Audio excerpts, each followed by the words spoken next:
All right, my friends, it's now time for the Soulful Psalms segment of Beacon of Truth.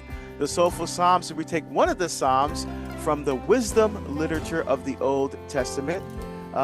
So that would be the Ketuvim. So you have the Tanakh, which is the Torah, the first five books of the Bible. You have the Nebe'im, which is the prophets, and the Ketuvim, which is the writings, which would include the wisdom literature, like Ecclesiastes and Proverbs and the Book of Wisdom. And so the Psalms is part of that. And we hear these Psalms in every Mass. The Psalms are included. And when we pray the Liturgy of the Hours, and we take these Psalms and we connect them to your everyday lived experience. Well, today we're continuing our walk through Psalm 60. Psalm 60 is in book 2 of the Psalms, and in book 2, Psalms 51 through 72 are all written by David. This one says it's the prescript or superscript is very long on this one, so I'll just do it in English. For the choir master, in tone like the lily of testimony, a miktam of David for instruction, when he went out against the Aram Haraim and the Aram Sobah, and when Joab returned to Edom and defeated 12,000 in the valley of Salt. All of that was the prescript for this psalm, which takes up 2 entire verses, the first 2 verses of the psalm. And so what does this tell us? So again, David wrote this psalm. He wanted to sound like another song called Lily of Testimony. Again, we have no idea what that would have sounded like, but that's a Shoshanim in Hebrew. And then he gave it to the choir master. And then this psalm is also a miktam. Again, miktam psalms are always associated with David. So somehow, again, we don't know what miktam meant back at the time of Christ, at the time of David when these psalms were written, but it's interesting that these miktam psalms are only associated with David. So we're going to continue starting at verse 8. So it starts off by saying, in verse 3, "Oh God, you have rejected us and broken us. You have been angry. Come back to us." So this is probably written during a time, again, during David's persecution, but also probably remembering a time of exile, you know. But God will keep his promise to his people. So we pick up at verse 8. It kind of gives like a historical narrative here. It says, "From his holy place, God has spoken." Right. So now he's okay. God is going to intervene now. He's been seeing what's going on with this particular situation. Um,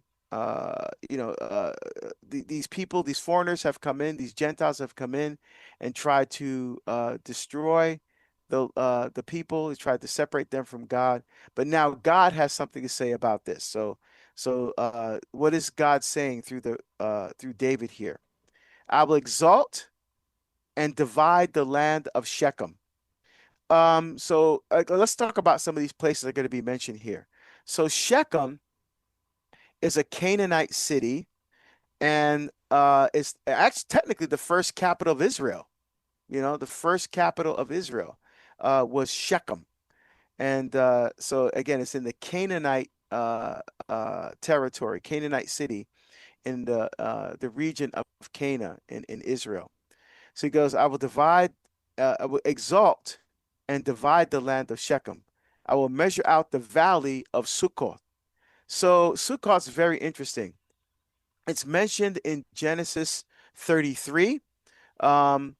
It's Genesis 33, and Jacob lived there. So in Genesis, it talks about Jacob going there, building a house, establishing a home there with livestock.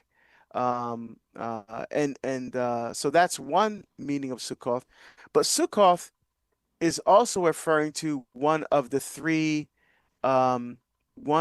festivals in which you went to Jerusalem on pilgrimage, right? So you would go for the feast of Passover or the feast of unleavened bread, right? The Pesach, the feast of Pentecost, or the feast of weeks, which was the wheat harvest, or the Feast of Tabernacles or the Feast of Booths, which was the fruit harvest, and that's called Sukkot. So very interesting. Again, typical Hebrew, you have double meanings for words or for even for particular letters. Have different. Like for example, the third letter of the Hebrew alphabet is Gimel, but it also means camel. So you have the double meaning. Same thing here for Sukkot. So Sukkot um, is a place where Jacob went, but it's also part of the Feast of Tabernacles or the Feast of Booths, which was part of the fruit harvest. Very interesting. And it continues. Mine is Gilead. Mine is Manasseh. So these places are being specifically mentioned by David as God saying, so basically what the whole sense here is that God is in charge. God is showing dominion. So these foreigners may have come in and taken over, but ultimately God is in charge of all of these lands, not a particular foreign country or foreign nation. So mine is Gilead. So Gilead was a mountainous region in the northern area of Israel, the northern Jordan. Um, so Jacob and Laban are mentioned as being in that region. And also Sion and Og. Um, these were Gentile foreign kings who were persecutors of Israel. Sion, king of the Amorites, Og, the king of Bashan. They're also mentioned in several other Psalms as well. And it says, mine is Manasseh. So Manasseh, again, double meaning. Manasseh was a region of Israel, but Manasseh is also one of the sons of Joseph and one of the names of the 12 tribes of Israel as well. All right. So again, double meaning. It's a region and it's also the name of a person, being one of the 12 tribes of Israel, um, one of the sons of Joseph. So it says Manasseh. Ephraim, I take for my helmet. Judah is my scepter. So Ephraim um, was another son of Joseph. It was another region in Israel, and it's another one of the names of the 12 tribes of Israel. All right, so you have these. So the Lord is speaking through David here, saying, "I'm not only the king of these lands that these foreigners are in. I'm also the king of the people of Israel." So God is showing He's exercising authority and dominion over the entire land, over all of the peoples. Right. So I think that's what the sense that David is speaking about here. So Ephraim is a region of Israel in the north, and during the when the 10 tribes in the north and 2 tribes in the south, the northern tribe was ruled by King Jeroboam. It tells us in the scriptures there. So more about use. Judah is my scepter. So Judah, of course, was one of the 2 tribes in the south, Judah and Benjamin. Again, also names of the sons of Joseph. So you have Jacob, and then you had Joseph, and then Joseph was the father of 12, and they became the 12 tribes of Israel. And it says, Moab, I will use for my washbowl. On Edom, I will plant my shoe. Over Philistia, I will shout in triumph. Um, so Moab is a desert region. He's use it for his washbowl. On Edom, I will cast my shoe. So Edom is in the southern part of Israel.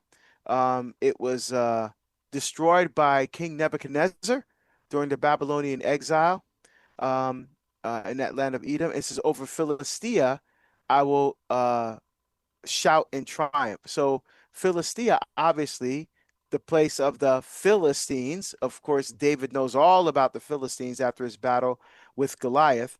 And Philistine in Hebrew, well, in Hebrew means people of the sea, right? So this would be the western part of Israel along the Aegean Sea there.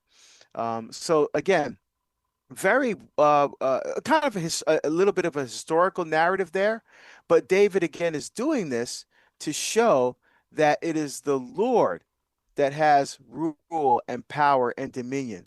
So no matter, and this is a good lesson for us, no matter what's going on around us, and even if we haven't going through some trouble, some turmoil, the Lord is always the King and the ruler of our hearts and our land, our country, the whole world. For more on the Psalms with Deacon Harold Burke-Sivers, check out Beacon of Truth weekdays at 4 p.m. Eastern on EWTN Radio and streaming everywhere you listen to podcasts.